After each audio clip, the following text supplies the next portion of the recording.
Simulan natin ang banal na misa sa ngalan ng Ama at ng Anak at ng Espiritu Santo. Amen. Ang pagpapala ng ating Panginoong Jesucristo, ang pag-ibig ng Diyos Ama, at ang pakikipagkaisa ng Espiritu Santo naway sumainyong lahat. At sumain niyo rin. Magandang umaga po sa inyong lahat. Tayo po ay magpasalamat sa Diyos sapagkat tayo'y Kanyang inimbitahan upang dumalo sa banal na misa na ito. At sa misa pong ito, ialay natin ang ating mga personal na kahilingan, kasama na rin po ang intensyon ng ating Santo Papa ngayong buwan ng Hulyo, para sa mga may sakit. At isama rin natin sa ating mga kahilingan ang mga taong humingi sa atin ng panalangin at ang mga taong may sakit at karamdaman. Kaya mga kapatid, upang maging marapat tayo gumanap sa banal na pagdiriwang na ito, aminin po muna natin ang ating pagkukulang. Aminin ang ating mga kasalanan at humingi ng kapatawaran sa ating Diyos Amang nasa langit. Inaamin ko sa makapangyarihang Diyos at sa inyo mga kapatid, na lubha akong nagkasala sa isip, sa salita at sa gawa, at sa aking pagkukulang. Kaya isinasamo ko sa mahal na Birheng Maria, sa lahat ng mga anghel at mga banal, at sa inyo mga kapatid, na ako'y panalangin sa Panginoong ating Diyos. Kaawaan tayo ng makapangyarihang Diyos, patawarin tayo sa ating mga kasalanan at patnubayan tayo sa buhay na walang hanggan. Amen.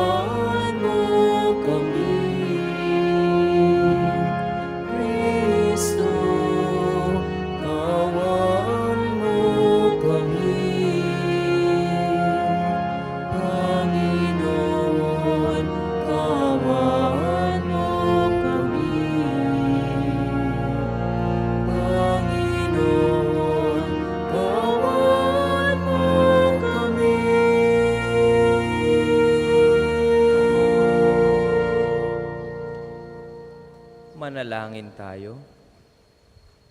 Ama naming makapangyarihan, kaming iyong mga kinupkop ay niloob mong maging mga anak sa liwanag mong kaloob. Huwag mong ipahintulot na sa katiwalian kami ay masangkot. Panatilihin mo kaming nagliliwanag sa iyong katapatang lubos na sumisikat sa pamamagitan ng Jesucristo kasama ng Espiritu Santo magpasawalang hanggan. Amen.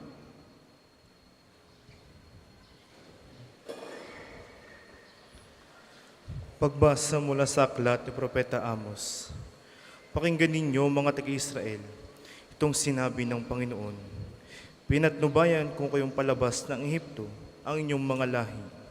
Sa lahat ng bansa sa ibabaw ng lupa, kayo lamang ang tinangi at inaalagaan.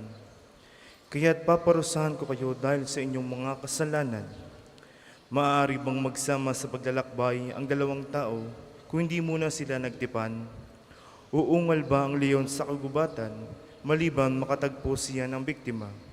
At uungal ba ang batang leon sa loob ng yungib kung wala siyang mahuling anuman? Mabibitag ba ang isang ibon kung walang pain? Iigkas ba ang bitag kung walang nahuli? Maaari bang hindi sakmalin ng takot ang mga mamamayan kapag hinipan ng bantay lungsod ang trumpeta? Mangyayari ba ang isang lungsod ang isang kahindik-hindik na bagay, malibang ito'y itulot ng Panginoon? Tunay ang Panginoon na hindi gumagawa ng anumang bagay na hindi ipabatid sa kanyang mga balak, sa kanyang lingkod na mga propeta. Pag-ungal ng leon, maaari bang hindi ka matakot? Kapag nagsalita ang Panginoon, mapipigilan mo bang ipahayag ang kanyang sinabi? Pinuksa ko ang ilan sa inyong mga lungsod, tulad ng aking ginawa sa Sodoma at Gomora. Kayo parang nagdiringas na kahoy na inaagaw ng apoy. Ngunit ayaw pa rin kayong manumbalik sa akin. Sumbat pa ng Panginoon. Kaya, mga taga-Israel, manda kayo sa di mapipigil na paghukom ng inyong Diyos. Ang salita ng Diyos. Salamat sa Diyos. Ang tugon po sa salmo, poon ako'y pangunahan, ng landas mo'y aking sundan. Poon ako'y pangunahan, ng landas mo'y aking sundan. Ang gawang masama ay hindi mo kalulugdan. Ang gawaing hidlay ay hindi mo papayagan. Ang mga palalot masasamang asal, iyong itatakwil at kasusuklaman. Poon ako'y pangunahan, ng landas mo'y aking sundan. Parurusan mo yaong sinungaling, pati mararahas at mga taksil. Poon ako'y pangunahan, ng landas mo'y aking sundan. Dahilan sa iyong tanging pagmamahal, ko ay dumudulog sa iyong tahanan. Sasambahin kita sa templo mong banal, bilang isang tanda ng aking paggalang. Poon ako'y pangunahan, ng landas mo'y aking sundan. Magsitayo po ang lahat.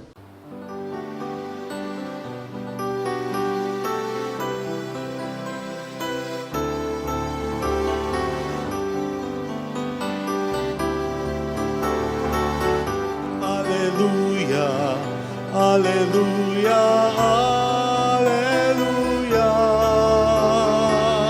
aleluya, aleluya, aleluya, aleluya, aleluya. Aleluya, aleluya, aleluya. Aleluya, aleluya, aleluya, aleluya.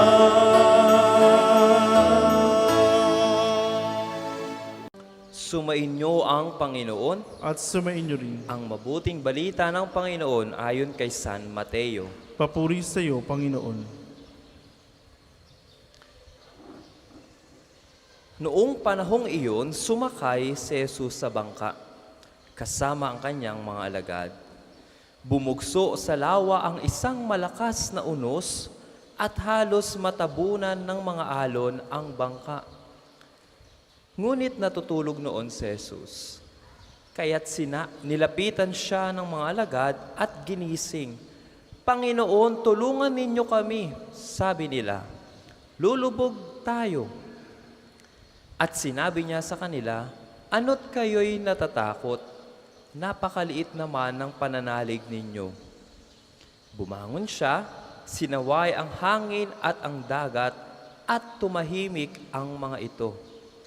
Namangha silang lahat at ang sabi, anong tao ito kahit ang hangin at ang dagat ay tumatalima sa kanya? Mga kapatid, ang mabuting balita ng Panginoon. Pinupuri ka namin, Panginoong Jesucristo.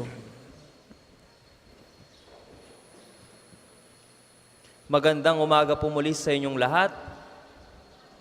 Para bagang inaantok pa kayo. Para tayo yung natutulog na Jesus sa ebanghelyo na ito. Naalala ko nung nakaraang araw nung kami ay pumunta sa Albay para bumisita sa pamilya ng isang seminarista namin. Kami ay naglalakbay gamit ang bangka papunta sa isang isla. Siyempre, dahil sa pagod, puyat, ako ay parang medyo nakakatulog sa bangka. At maya't payapay, lumalakas na ang alon. Natatalsikan na kami ng tubig dahil sa hampas ng alon. Wala naman hong bagyo. Pero ako ay nagising dahil sa hampas ng alon at tumatalamsik na tubig. Minsan sa ating buhay, ayaw nating magpa-istorbo, hindi po ba? Kapag tayo'y nagpapahinga, kapag tayo'y natutulog, ayaw nating may gumigising sa atin. Dahil yun ang oras ng ating pagpapahinga sa problema ng mundo. Ang buhay natin ay parang ganyan. Isang paglalakbay patungo sa isang isla. Maraming unos, maraming bagyo, maraming tatalsik na tubig sa iyo, marurumihan ka sa ating paglalakbay sa isla. Ngunit mga kapatid, ang ating ebanghelyo ay magpapaalala sa atin ng tatlong bagay para tayo makapunta sa isla na pangako ng Panginoon. Ang una, Sinabi sa ating ebanghelyo, kasama sumakay si Jesus sa bangka. Magandang pagnilayan ito sa ating buhay sapagkat anumang unos ang dumating sa ating buhay, kasama natin ang Panginoon. Nandoon siya sa loob ng bangka. Hindi niya tayo hahayaang maglakbay papunta sa isang lugar. Kasama natin siya.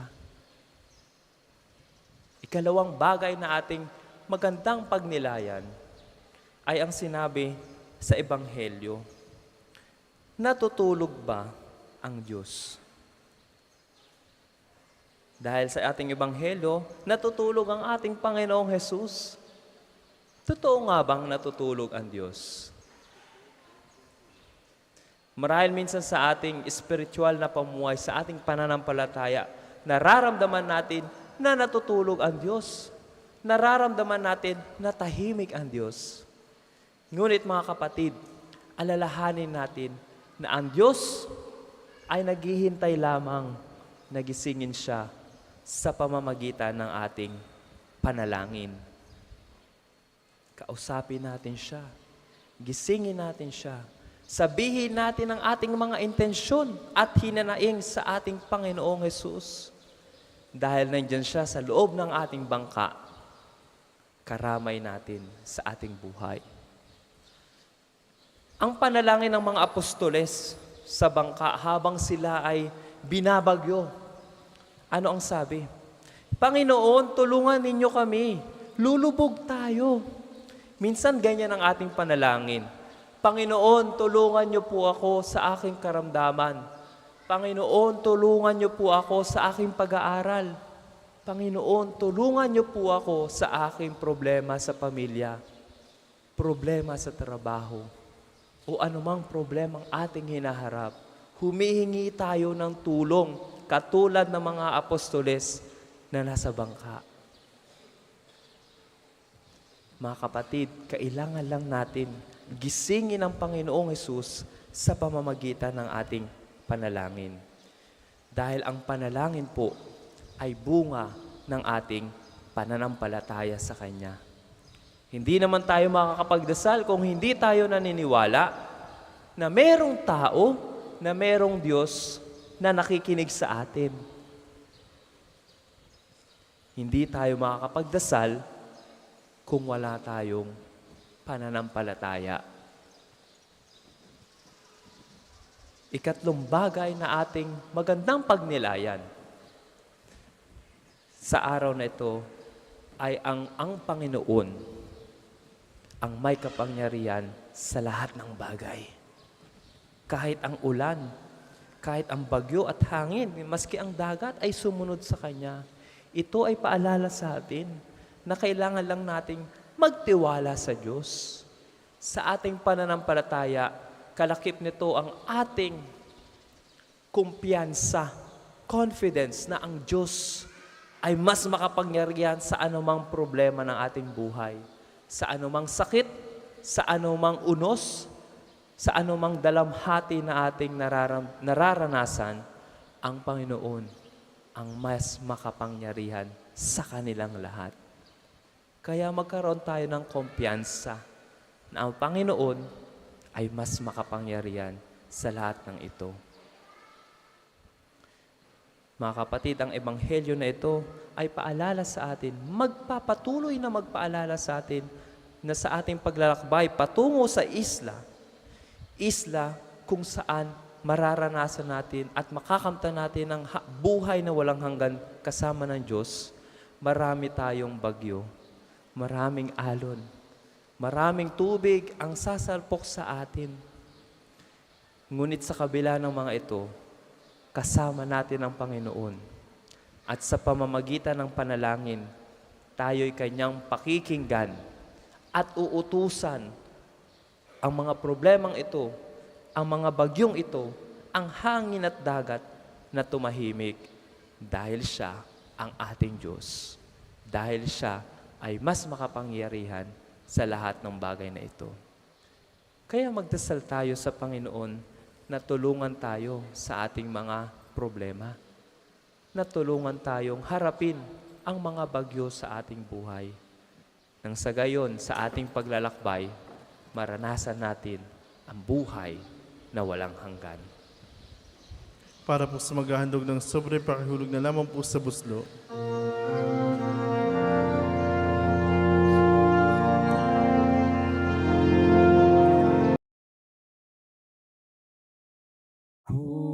Huli na tanggapin ang alay na ito,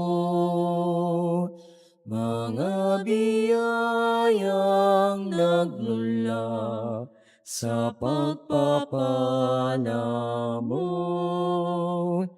Tanda ng bawat puso pagkat inibig mo, ngayon nananalig, nagmamahal sa'yo.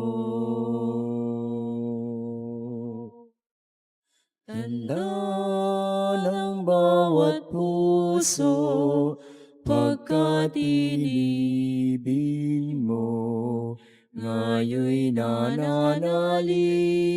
nagmamahal sa'yo. Magsitayo po ang lahat. Manalangin kayo mga kapatid upang paghain natin ay kalugdan ng Diyos Amang makapangyarihan. Tanggapin nawa ng Panginoon itong paghain sa iyong mga kamay, sa kapurihan niya at karangalan sa ating kapakinabangan at sa buong sambayaniyang banal. Ama naming lumikha, kami iyong pinapag-indapat gumanap sa pagdiriwang ng paghahain ng iyong pagliligtas. Ipagkaloob mong ang aming paglilingkod sa iyo ay gawing kalugod-lugod ng mga alay na ito sa pamamagitan ni Jesucristo, kasama ng Espiritu Santo magpasawalang hanggan. Amen. Sumain niyo ang Panginoon, At sumain niyo rin. itaas sa Diyos ang inyong puso at diwa. Tinaas na namin sa Panginoon. Pasalamatan natin ang Panginoong ating Diyos. Marapat na siya'y pasalamatan. Ama naming makapangyarihan, tunay ngang marapat na ikaw ay aming pasalamatan sa pamamagitan ni Jesucristo na aming Panginoon. Siya ang salitang katuwang mo at kapiling noong ang lahat ng umiiral ay iyong likhain. Siya'y sinugo mo para kami sa gipit palayain. Kaya't siya'y kinalingan ng mahal na birhen na naging kanyang inang totoo sa kapangyarihan ng Espiritu Santo. Inako niyang sundin ang loob mo at kamtin ang sambayanang banal para sa iyo. Pinagtiisan niyang iunat sa krus ang kanyang mga kamay upang magwakas ang kamatayan at maihayag ang pagkabuhay. Kaya kaisa ng mga anghel na nagsisiawit ng papuri sa iyo nang walang humpay sa kalangitan, kami nagbubunyi sa iyong kadakilaan.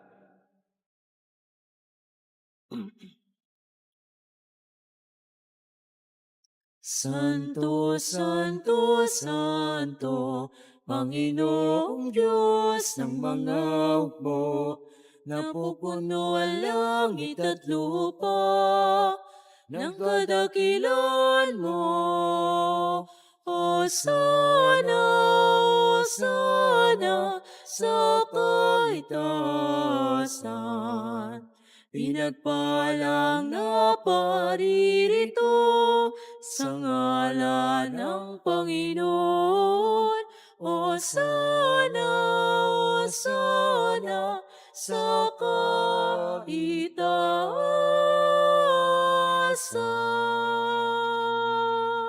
Kung hindi po kayang lumuhod, ay manatili pong nakatayo na may paggalang.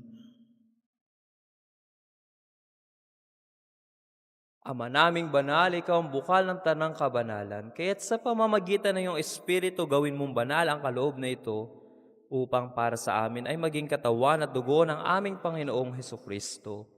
Bago niya pinagtiis ang kusang loob na maging handog, hinawa kanyang tinapay, pinasalamatan kanya, pinaghati-hati niya iyon, iniabot sa kanyang mga alagad at sinabi, "Tanggapin ninyong lahat ito at kanin, ito ang aking katawan na ihahandog para sa inyo."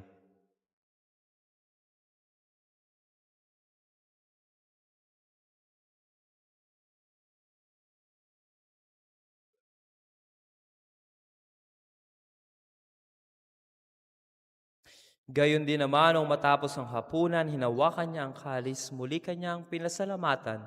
Iniabot niya ang kalis sa kanyang mga alagad at sinabi, "Tanggapin ninyong lahat ito at inumin itong kalis ng aking dugo ng bago at walang hanggang tipan. Ang aking dugo na ibubuhos para sa inyo at para sa lahat sa ikapagpapatawad ng mga kasalanan. Gawin ninyo ito sa pag-alaala sa akin."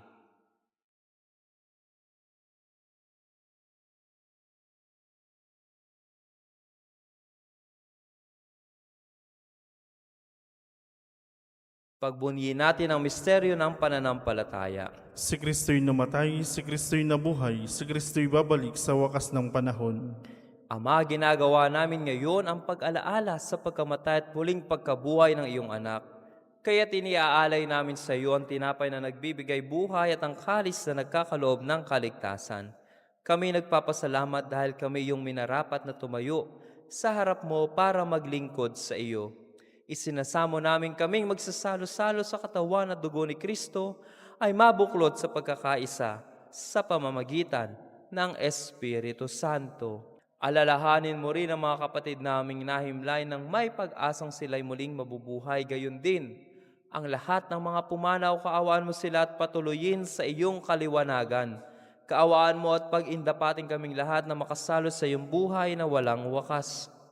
Kaisa ng mahal na Birheng Maria na ina ng Diyos, ni San Jose na kanyang kalinis-linisang esposo, kaisa ng mga apostol at ng lahat ng mga banal na namuhay dito sa daigdig ng kalugod-lugod sa iyo, may pagdiwang nawa namin ang pagpupuri sa ikararangal mo sa pamamagitan ng iyong anak na aming Panginoong Heso Kristo.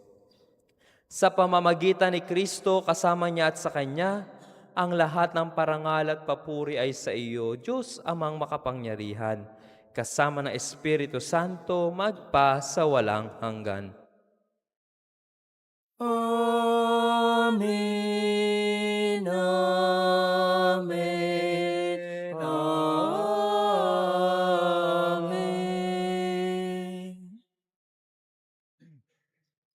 Sa tagubili ng mga nakagagaling na utos at turo ni Jesus na Panginoon natin at Diyos, ipahayag natin ng lakas loob.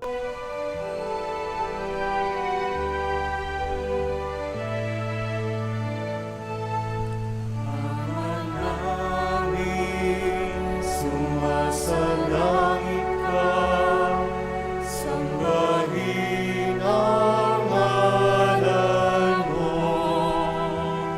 Mapasa amin ang kaharian mo, sundin ang loob mo.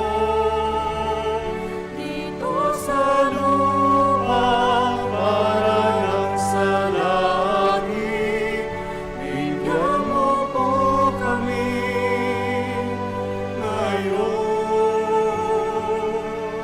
ng aming kakanin sa araw-araw at pagnawarin mo kami sa aming mga sala para ng pagpapatawad namin sa nagkakasala sa amin. At huwag mo kaming ipahintulot sa tukso,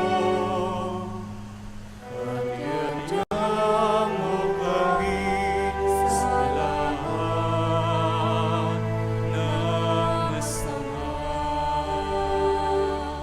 Iiling namin kami adya sa lahat ng masama, pagkalooban ng kapayapaan, araw-araw iligtas sa kasalanan at ilayo sa lahat ng kapahamakan, samantalang aming pinananabikan ang dakilang araw ng pagpapahayag ng tagapagligtas naming Seso Kristo. Sapagkat iyong kaharian at ang kapangyarihan at ang kapurihan magpakailanman. Amen. Panginoong Heso Kristo, sinabi mo sa iyong mga apostol, kapayapaan ang iniiwan ko sa inyo, ang aking kapayapaan ang ibinibigay ko sa inyo. Tunghayan mo ang aming pananampalataya at huwag ang aming pagkakasala. Pagkalooban mo kami ng kapayapaan at pagkakaisa. Ayon sa iyong kalooban, kasama ng Espiritu Santo, magpasawalang hanggan. Amen. Ang kapayapaan ng Panginoon ay laging sumainyo. At sumainyo rin. Magbigayan kayo ng kapayapaan sa isa't isa. Kordero ng Diyos na nag-aalis sa mga kasalanan ng sanlibutan, maawa ka sa amin. Kordero ng Diyos na nag-aalis sa mga kasalanan ng sanlibutan, maawa ka sa amin. Kordero ng Diyos na nag-aalis sa mga kasalanan ng sanlibutan, ipagkaloob mo sa amin ang kapayapaan. Kung hindi po kayang lumuhod, ay manatili pong nakatayo na may paggalang.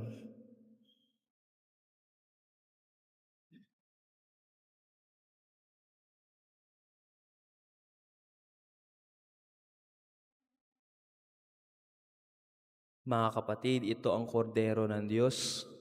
Ito ang nag-aalis sa mga kasalanan ng sanlibutan. Mapalad ang mga inaanyayahan sa piging na ito. Panginoon, hindi ako karapat-dapat na magpatuloy sa iyo, ngunit sa isang salita mo lamang ay gagaling na ako.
Manalangin tayo. Ama naming mapagmahal, buhayin nawa kami ng aming inihain at pinagsaluhan upang kaming pinagbuklod sa pag-ibig mo kailanman ay magkaroon ng bungang lagi naming maiaalay sa pamamagitan ni Jesucristo kasama ng Espiritu Santo, magpasawalang hanggan. Amen. Salamat po sa pagdulo at pagtugon sa tawag ng ating Panginoon na pumunta sa misang ito at ialay ang ating mga panalangin at intensyon.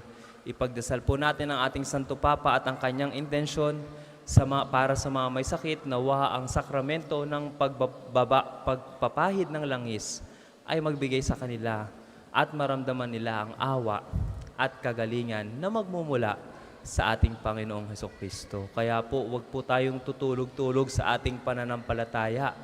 Patuloy po tayong magdasal sapagkat meron tayong Diyos na nakikinig sa atin. Sumainyo ang Panginoon. At sumainyo rin. Pagpalain nawa kayo ng makapangyarihang Diyos Ama at Anak at Espiritu Santo. Amen. Nialay na ang banal na misa, humayo kayong taglay ang pag-ibig ni Kristo. Salamat sa Diyos.